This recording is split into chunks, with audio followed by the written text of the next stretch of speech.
제10장.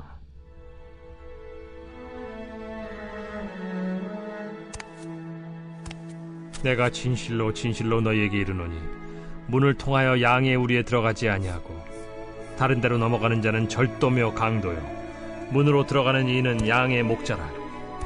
문지기는 그를 위하여 문을 열고 양은 그의 음성을 듣나니 그가 자기 양의 이름을 각각 불러 인도하여 내느니라. 자기 양을 다 내놓은 후에 앞서가면 양들이 그의 음성을 아는 고로 따라오되 타인의 음성은 알지 못하는 고로 타인을 따르지 아니하고 도리어 도망하느니라.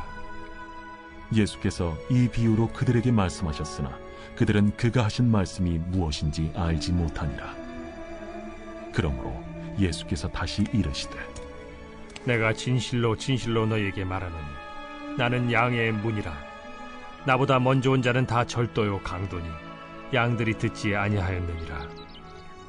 내가 문이니 누구든지 나로 말미암아 들어가면 구원을 받고 또는 들어가며 나오며 꼴을 얻으리라. 도둑이 오는 것은 도둑질하고 죽이고 멸망시키려는 것뿐이요 내가 온 것은 양으로 생명을 얻게 하고 더 풍성히 얻게 하려는 것이라. 나는 선한 목자라. 선한 목자는 양들을 위하여 목숨을 버리거니와 삭구는 목자가 아니요 양도 제 양이 아니라. 이리가 오는 것을 보면 양을 버리고 달아나나니 이리가 양을 물어가고 또 해치느니라. 달아나는 것은 그가 삭군인 까닭에 양을 돌보지 아니함이나 나는 선한 목자라. 나는 내 양을 알고 양도 나를 아는 것이 아버지께서 나를 아시고 내가 아버지를 아는 것 같으니 나는 양을 위하여 목숨을 버리노라. 또 이 우리에 들지 아니한 다른 양들이 내게 있어 내가 인도하여야 할 터이니 그들도 내 음성을 듣고 한 무리가 되어 한 목자에게 있으리라. 내가 내 목숨을 버리는 것은 그것을 내가 다시 얻기 위함이니 이로 말미암아 아버지께서 나를 사랑하시느니라. 이를 내게서 빼앗는 자가 있는 것이 아니라 내가 스스로 버리노라. 나는 버릴 권세도 있고 다시 얻을 권세도 있으니 이 계명은 내 아버지에게서 받았노라. 이 말씀으로 말미암아 유대인 중에 다시 분쟁이 일어나니 그 중에 많은 사람이 말하되 그가 귀신 들려 미쳤거늘 어찌하여 그 말을 듣느냐? 어떤 사람은 말하되 이 말은 귀신 들린 자의 말이 아니라 귀신이 맹인의 눈을 뜨게 할 수 있느냐? 이스라엘 백성들의 역사를 살펴보면 그 역사 속에서 그들이 가장 갈망했던 대상이 있다는 것을 어렵지 않게 발견할 수 있습니다. 그것은 왕입니다. 구약의 이스라엘 백성에게 하나님께서 끊임없이 말씀하셨던 메시지는 하나님이 곧 왕이시고 그래서 하나님이 다스리는 나라, 하나님이 다스리는 백성, 그래서 하나님의 완전한 통치가 있는 나라가 곧 이스라엘이다라고 하는 사실을 하나님 여러 번 말씀하시고 가르쳐 주십니다. 그럼에도 불구하고 구약의 여러 이스라엘 백성들과 하나님과의 교통한 교제의 내용들을 보면 하나님 우리에게도 왕을 주세요라고 하는 메시지가 굉장히 많이 드러나는 것을 알 수 있죠. 그래서 결국 사울이라는 왕이 세워졌고 또 다윗의 왕조를 통하여서 이스라엘은 그런 왕권 국가로서의 모습을 갖추게 되었습니다. 그러나 그 결국이 어떻습니까?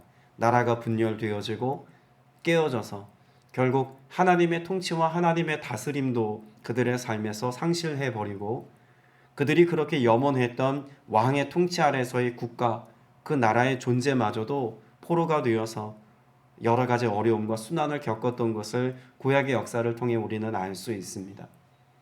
사실 이쯤 되면 구약의 역사를 지나온 이스라엘 백성들에게 하나님이 우리의 영원한 왕이시다라고 하는 그 사실 앞에서 그들이 순종하고 또 이것으로 만족하는 삶을 살아야 할 것만 같습니다. 그러나 선지자도 예언자도 끊긴 400년의 하나님의 침묵기를 지나고서도 로마의 압제 아래 있었던 그들의 바람은 다른 무엇이 아니라 그들을 다스려줄 왕에 대한 기대였습니다. 그러니까 하나님의 완전한 통치와 다스림이 회복되어지기를 소망하는 것이 아니라 눈에 보이는 그런 국가로서의 면모를 갖추기 위한 정치적인 시도와 또 그들의 간절히 바라는 왕이 세워지는 것으로서의 가치를 무엇보다 앞세우며 살았다는 것입니다. 요한복음 9장 내용을 보면 이스라엘 백성들 안에 이와 같은 질문이 선명하게 있다는 것을 알 수 있습니다. 예수님을 보고 그들이 던졌던 질문은 무엇입니까? 당신이 우리가 기다리던 바로 그 왕입니까의 메시지가 있습니다. 우리가 메시아를 기다리고 대망했는데 당신이 바로 그 메시아입니까? 우리가 바라는 왕이십니까? 라고 하는 질문을 던지게 되죠. 무엇을 통해서요? 실로암에서 눈을 씻고 눈이 나은 어떤 사람의 기적을 보고 이분이 정말 메시아고 왕일지도 몰라라고 하는 메시지가 백성들 안에서 이야기가 되었다는 것입니다. 그래서 오늘 맨 마지막 절인 21절 말씀에도 보면 귀신이 어떻게 눈먼 사람의 눈을 뜨게 할 수 있겠느냐라는 말이 나오지 않습니까?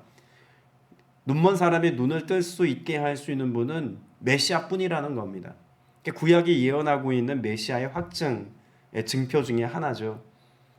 요한복음에 많이 등장하고 있는 표징이라고 하는 것이 다른 표징이 아니라 메시아로서의 표징, 왕으로서의 표징을 구하고 있다라고 하는 것을 우리가 알아야 합니다. 자, 그러면 이와 같은 질문에 대하여 답을 해주고 있는 것이 요한복음 10장이죠. 예수님이 곧 왕이시고 메시아시다라고 하는 답변이 요한복음 10장입니다. 근데 우리가 잘 알고 있는 것처럼 요한복음 10장에는 무엇에 관한 비유가 등장합니까? 목자와 양에 관한 메시지입니다. 왜 왕에 대한 질문에 대하여서 목자와 양의 비유를 예수님이 말씀하셨을까요? 단지 양을 사랑으로 돌보는 어떤 목자의 모습을 잘 표현하기 위해서였을까요? 유대인들에게 있어서 그런 왕의 통치 그리고 왕의 다스림을 상징적으로 가장 많이 설명했던 당시의 비유가 바로 목자와 양의 비유입니다. 그러니까 목자와 양의 비유가 등장했다는 것은 이미 그 비유 자체로 예수님이 무엇을 답하고 계신 겁니까? 내가 바로 그 왕이고 메시아다 라고 하는 것을 이미 그 모인 자들에게 말씀하고 있다는 것이죠. 목자와 양의 관계가 왜 그런 왕과 백성의 관계를 설명하는 중요한 요지가 되었을까요? 지금에야 어떤 사람들과의 공동체를 형성하게 되었으면 그 공동체 안에는 항상 무엇이 목적이 되는 경우가 있습니까? 이익이 목적입니다. 그래서 이익 집단을 만드는 것이 지금 우리가 사회를 구성하고 있는 대부분의 공동체의 모습입니다.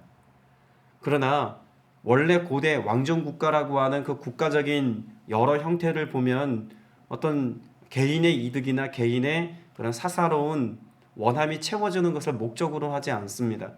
운명 공동체입니다. 그러니까 연합하는 것 자체가 함께 살아가는 것 자체가 나 개인을 위함이 아닌 우리를 위함이다 라고 하는 가치가 큰 사회가 고대 국가였고 또 왕정 국가의 모습이었다는 겁니다. 특별히 이 백성에게 있어서 왕은 어떤 의미였을까요? 전부입니다. 왜냐하면 왕이 죽거나 왕이 그들의 삶에서 전사하게 되면 그들은 무엇을 잃어버립니까? 나라를 잃어버립니다. 주권을 잃어버리고 자유를 상실합니다. 왕의 죽음은 그들의 모든 자유를 박탈하는 것이고 그들의 모든 풍요로운 것들을 상실하는 의미였습니다. 그러니 백성에게 있어서 왕은 전부였다고 해도 과언이 아닌 사회죠. 그런데 상대적으로 왕도 마찬가지입니다. 백성이 없는 왕은 존재할 수 없습니다. 백성을 사랑하고 돌봄을 통해서 왕은 존재 가치를 발견할 수 있었던 것이죠. 그런 점에서 고대 사회에서 왕과 백성은 마치 목자가 양을 돌보는 모습이고 또 양이 있음으로 인하여서 목자가 기쁨을 누리는 모습과 닮았다라고 말할 수 있다는 것입니다. 특별히 오늘 본문 말씀에서도 그런 이미지들을 많이 보여주고 있지 않습니까? 2절 말씀, 3절 말씀에 보면 문지기는 목자에게 문을 열어주고 양들은 그 목소리를 어떻게 한다고 말합니까? 알아듣는다고 말합니다. 여러분, 양이 목자의 음성을 알아듣는다는 것은 자신의 운명을, 자신의 생명을, 자신의 모든 가치를 목자에게 위탁할 때만 가능합니다. 목자가 아니면 내가 따라갈 이유가 없다는 것이 양에게는 인지되어지고 동의되었기 때문에 목자의 음성을 알고 따라가는 것 아니겠습니까? 때문에 목자의 음성을 알아듣는 양의 모습은요, 자신의 생명을 맡긴 모습입니다. 왜 예수님께서 이와 같은 목자와 양의 관계를 말씀하시냐면 결국 우리가 하나님의 나라 백성이 되어 살아가기까지 양된 우리가 그분의 말씀, 그분의 음성을 알아듣고 따라갈 때 비로소 우리가 왕의 돌봄과 보호하심 속에 있다는 것을 말씀하는 것과 동시에 예수 그리스도의 목적이 곧 양에 있다는 것을 분명히 말씀해 주는 것입니다. 여러분, 예수님은 우리를 수단화하지 않으십니다. 예수님은 저와 여러분이 목적이신 분이십니다. 때문에 예수님께서는 그 양에 대하여 말씀하시면서 이렇게 말씀하시죠. 3절 후반부에 보면 목자는 자기 양들의 이름을 하나하나 불러서 이끌고 나간다고 말씀합니다. 예수님의 관심은 양들 하나하나에 있습니다. 양들을 수단화하는 사람들은 그 양의 숫자가 많으면 많을수록 자신의 이득이기 때문에 이것을 기쁨으로 삼습니다. 그러나 목자의 기쁨은 어디 있습니까? 양 한 마리를 내가 어떤 어려움 속에서 건져내어 이것을 내가 등에 메고 나아가는 그런 기쁨, 내가 그 양 한 마리를 돌보아서 그 양이 성장하고 자라가고 풍성한 생명을 얻는 모습을 보는 기쁨, 이것을 누리는 것이 목자의 기쁨입니다. 양 한 마리 한 마리에 대한 소중한 사랑의 마음이 서려 있는 것이 목자의 마음이죠. 그리고 그 마음이 누구의 마음이라는 것입니까? 예수님의 마음이고 하나님 아버지의 마음이시라는 것입니다. 더불어 우리가 하나 생각할 것이 있습니다. 예수님께서 양을 안다라고 말씀하실 때 그 안다라고 하는 것은 단지 그냥 대상으로서의 알을 이야기하는 것이 아닙니다. 14절 말씀에 보면 나는 선한 목자다. 나는 내 양을 알고 내 양들은 나를 안다라고 말씀합니다. 자, 그러면 이 알미 상호적인 알미다라고 하는 것을 우리가 전제하여서 이해해야겠죠. 양도 목자를 알고 목자도 양을 압니다. 그러면 여기서 안다는 것은 어떤 관계를 의미하고 있는 것일까요? 사랑의 관계입니다. 그러니까 예수님께서 단지 우리의 삶에 목자가 되신다는 것은 내가 필요한 것을 공급하고 풍성하게 그 원하는 것들을 채워준다는 의미가 아니라 내가 너를 사랑한다의 메시지입니다. 요한복음 10장 1절부터 21절까지의 이 모든 말씀을 한마디로 요약하라고 말한다면 예수님은 우리를 사랑하신다의 메시지입니다. 하나님은 사랑이시다라고 하는 메시지에 대한 설명문이다라고도 말할 수가 있겠죠.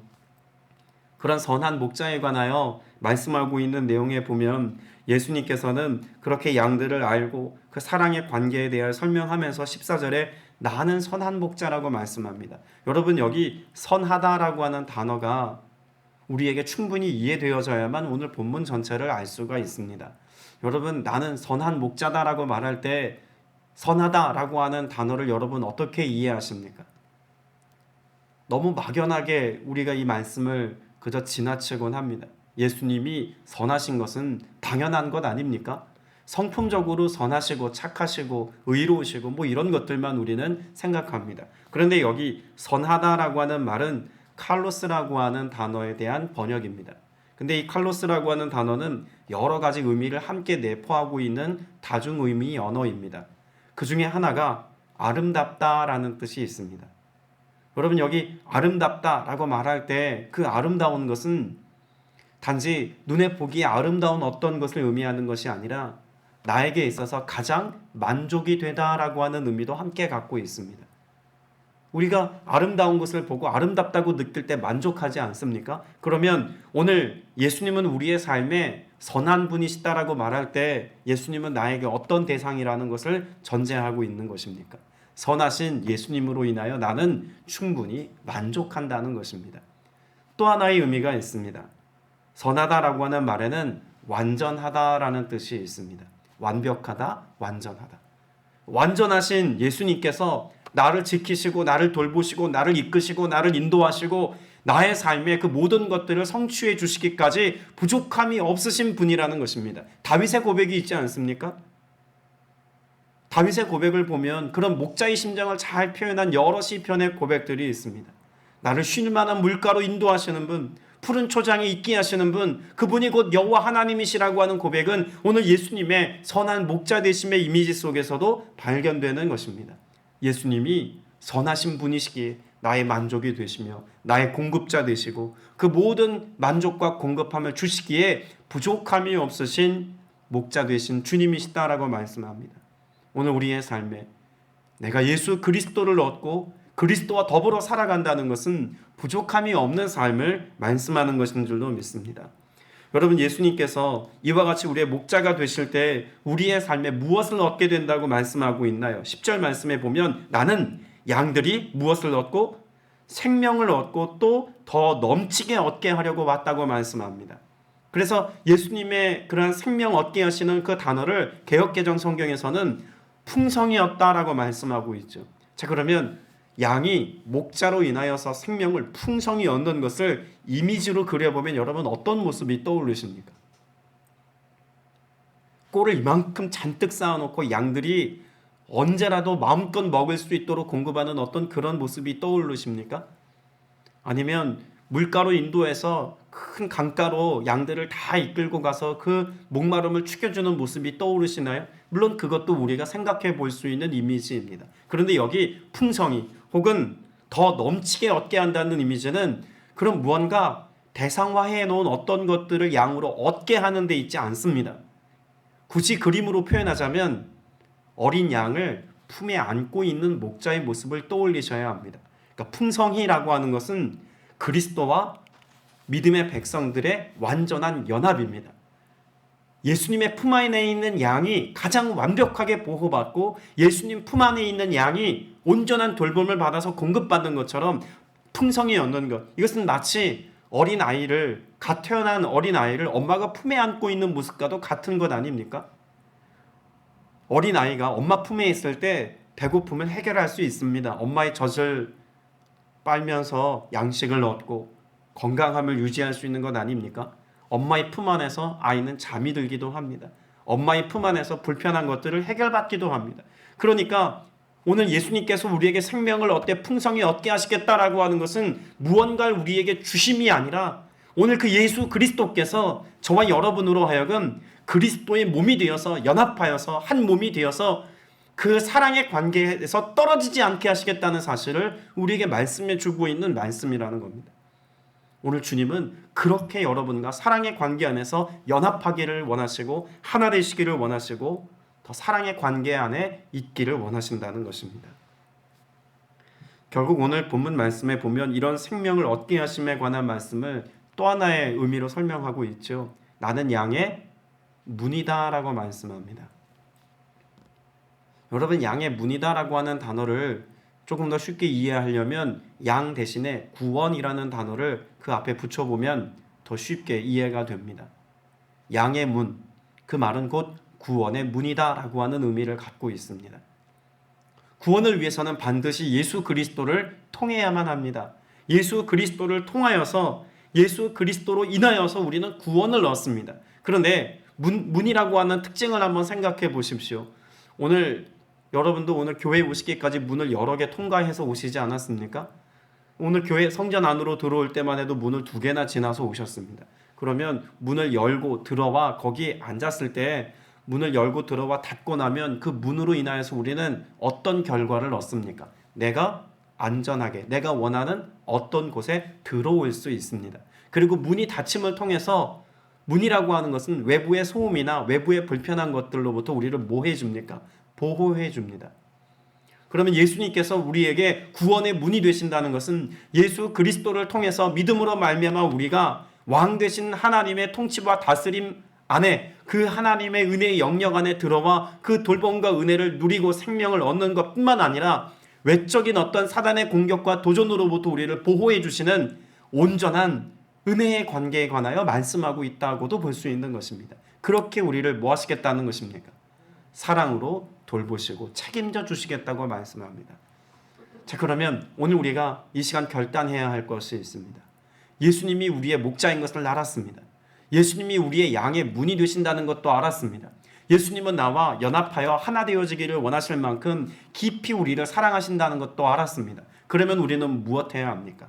양과 같이 목자에게 위탁하듯 오늘 여러분의 생명과 삶의 모든 것을 예수 그리스도께 위탁하여서 예수 그리스도로 말미암아 오늘을 살고자 하는 믿음의 결단과 믿음의 고백을 가지고 오늘을 살아야 할 줄로 믿습니다.